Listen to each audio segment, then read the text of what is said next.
depuis la Terre, tel que nous le voyons en lumière visible. L'apparence du Soleil. Calme et immuable dément la vie et le drame de notre étoile la plus proche.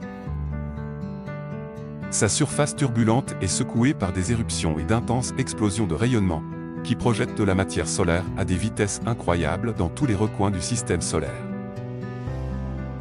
Cette activité solaire peut déclencher des événements météorologiques spatiaux susceptibles de perturber les communications radio, de nuire aux satellites et aux astronautes et, dans le cas le plus grave, d'interférer avec les réseaux électriques.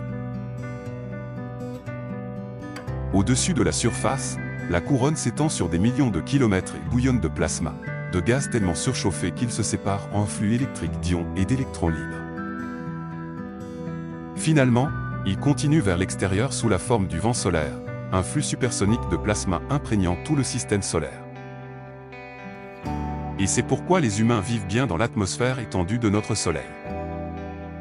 Pour bien comprendre la couronne et tous ses secrets, il faut comprendre non seulement l'étoile qui alimente la vie sur Terre, mais aussi l'espace lui-même qui nous entoure. Lors d'une éclipse solaire, on peut voir, en utilisant des instruments appropriés, des structures sombres autour des bords du Soleil. Ces structures sont l'atmosphère du Soleil, la couronne, qui s'étend au-delà de la surface la plus facilement visible, connue sous le nom de photosphère. Qu'est-ce que la couronne? D'une part, c'est un gaz pratiquement isotherme à une température de l'ordre du million de degrés, dans lequel les atomes sont très fortement ionisés. Ce gaz est soumis à un champ magnétique, un champ électrique et un champ de gravitation. Les mouvements qu'on y observe résultent de ces champs. D'autre part, on peut y voir comme étant l'atmosphère du Soleil. Cette atmosphère ne nous est visible sans instrument que pendant les éclipses. Elle s'étend jusqu'à des distances de l'ordre du diamètre solaire. La couronne solaire est rendue visible par la lumière diffusée par les électrons libres et par les raies coronales qu'émettent ces ions. À cette lumière se superpose la lumière zodiacale et la lumière du ciel. La lumière diffusée par les électrons représente 99% de la lumière totale et a la même couleur que le Soleil. Elle est partiellement polarisée. La couronne comprend la couronne monochromatique. C'est la plus basse, observée en émission sur certaines longueurs d'onde discrètes, essentiellement la raie verte, lambda égale 5303 angstrom, la raie rouge, lambda égale 6374 angstrom, et la raie jaune, lambda égale 5694 angstrom. La couronne blanche, elle-même constituée par la couronne K qui représente effectivement l'atmosphère solaire, et par la couronne F, cette dernière se continuant par la lumière zodiacale, au-delà de la couronne d'émission. La lumière qui illumine notre planète est produite au plus profond du Soleil et met environ 40 000 ans pour parcourir les couches du Soleil. Les particules de lumière se forment à partir d'atomes subissant une fusion nucléaire dans la couche la plus interne du Soleil, connue sous le nom de noyau. La lumière traverse ensuite l'intérieur du Soleil pendant des millénaires, bouillonnant lentement comme de l'eau dans une marmite bouillante. Elle finit par dépasser la surface du Soleil, appelée photosphère, et s'élève dans l'atmosphère solaire. Une fois dans l'atmosphère, composée de la chromosphère et de la couronne, la lumière traverse le système solaire. À l'époque moderne, nous savons que la couronne est constamment en mouvement. Constituée de gaz électrifié, appelé plasma, le matériau solaire danse en réponse aux énormes champs magnétiques du Soleil.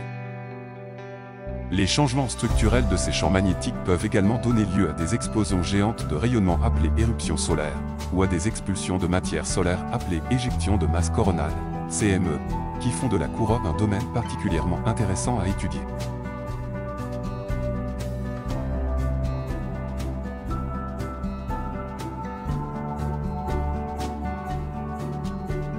La couronne d'émission est la partie basse de la couronne et la moins intense. Son spectre se distingue par l'existence de raies d'émission.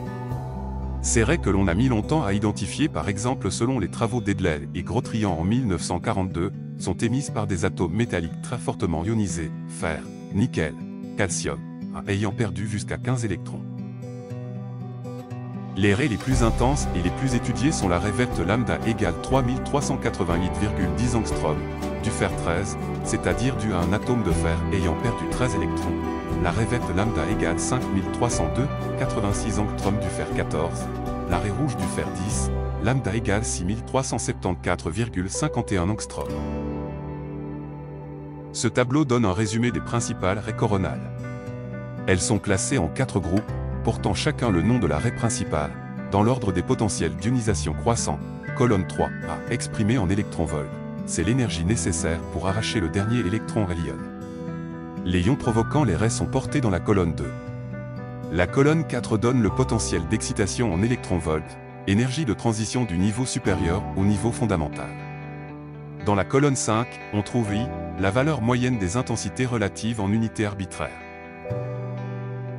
Ces différentes longueurs d'onde transmettent des informations sur les différents composants de la surface et de l'atmosphère du Soleil.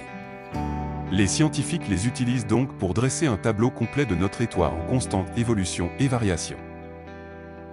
La lumière jaune de 5800 angstroms, par exemple, émane généralement d'un matériau d'environ 5700 degrés Celsius, qui représente la surface du Soleil.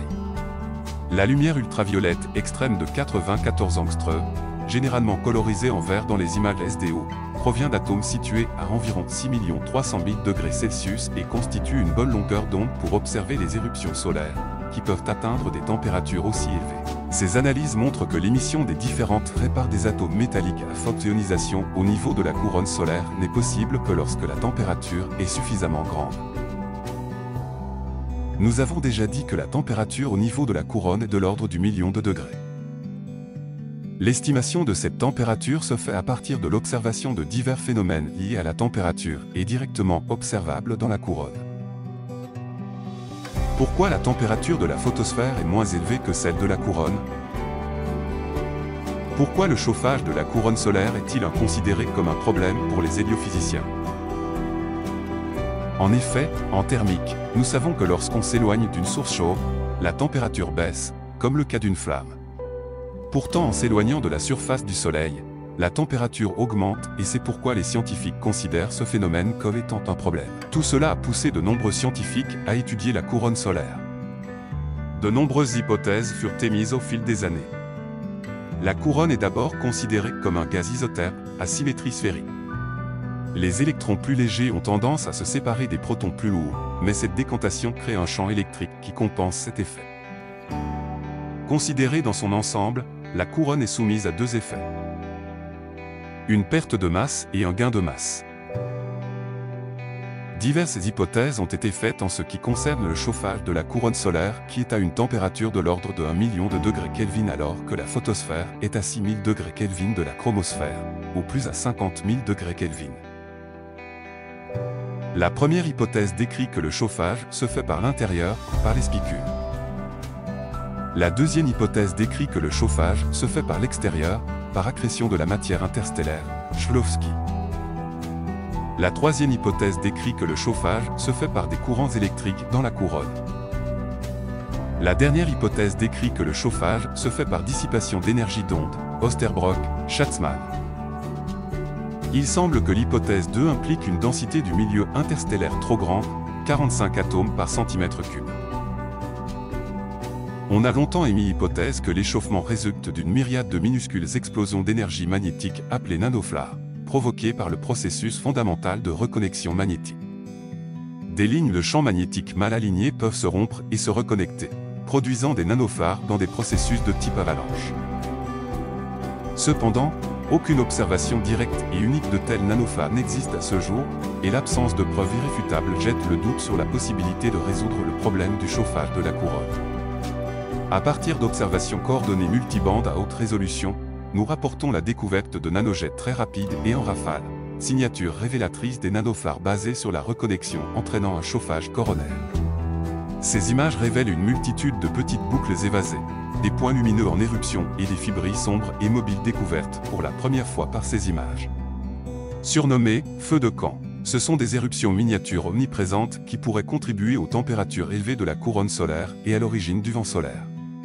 Actuellement, la théorie de chauffage de la couronne par des ondes de choc est plus valable.